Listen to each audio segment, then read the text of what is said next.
ask me what kind of games I like to play, role-playing games is generally my go-to response, and Bethesda's Elder Scrolls series is a huge part of the reason why. I've been playing and replaying that series ever since I first played Morrowind as a kid. I love these games, and that's a part of the reason I've been so skeptical about the Elder Scrolls Online. The next installment into the epic saga has some Elder Scrolls fans like me worried that the move to the MMO format will make the game lose out on what it's done so successfully in the past. If this new game is going to be any good, it's going to have to do a few things to prove itself to its hardcore fans. It may occasionally be difficult to remember all the details of all the quest lines you're involved in at any one time in Skyrim, but at the end of the day, there's a spectacular heroic narrative there. If you've played your cards right, chances are you've ended up as the one and only Dragonborn, Archmage of Winterhold, Guildmaster of the Thieves Guild, the Listener, the Harbinger, and then some. When you put them all together like that, it sounds really dumb, but the one true hero narrative, that is being the best at everything in Tamriel, is a huge part of the Elder Scrolls series. Therein lies the main complication with the Elder Scrolls Online. Now that the format is massively multiplayer, you're all of a sudden faced with all these other people who are all going to be the best in Tamriel, and that sole one true hero crown is threatened. Obviously, this already happened with anybody who played Skyrim, but with so many other players around, you're awfully confronted with the reality that you aren't all that special. Since an MMO doesn't offer that appeal of being the singular hero, Elder Scrolls Online needs to offer the player something different, but still keep the classic heroic narrative intact.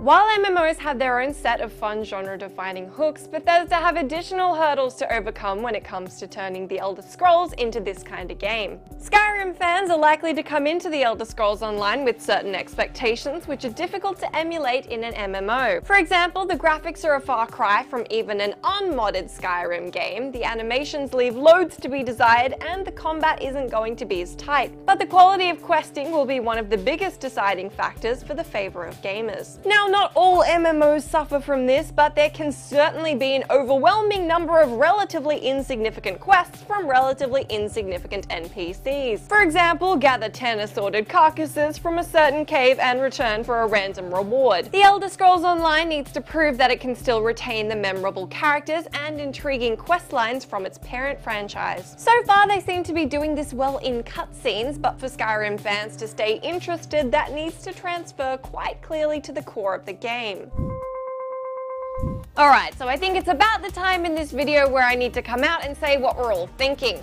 Basically, the Elder Scrolls Online needs to not be shit Skyrim populated by jerks who so often frequent multiplayer games. The Elder Scrolls Online already needs to be monumentally scaled down in performance and graphics to function as an MMO, which is why competing with a single-player RPG on that front is not going to be an option. It's never going to be as pretty or immersive as Skyrim. The one thing it can do, though, is make multiplayer mean something. If multiplayer is the crowning glory of this title, then it needs to be intrinsically linked to the way players approach their game. The flaws in the one true hero narrative could be mended by the strong suggestion that you're fighting for your faction and or your guild. The sense that you're a part of something larger and not just one of 30 dudes exploring the same dungeon trying to be the one true saver of Tamriel really could be the thing that draws in Skyrim fans.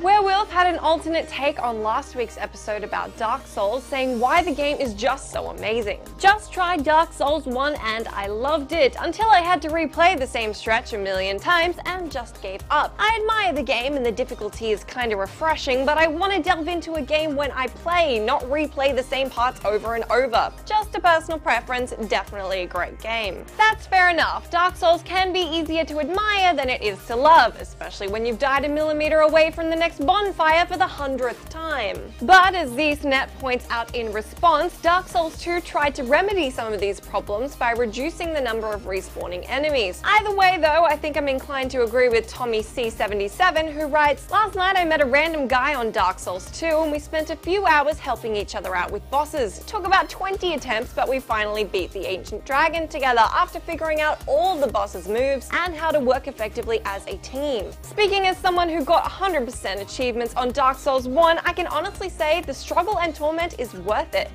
Back to this week's topic, let me know whether you think Elder Scrolls Online has done enough to impress Skyrim fans or whether you reckon the game will find an audience outside of the original franchise.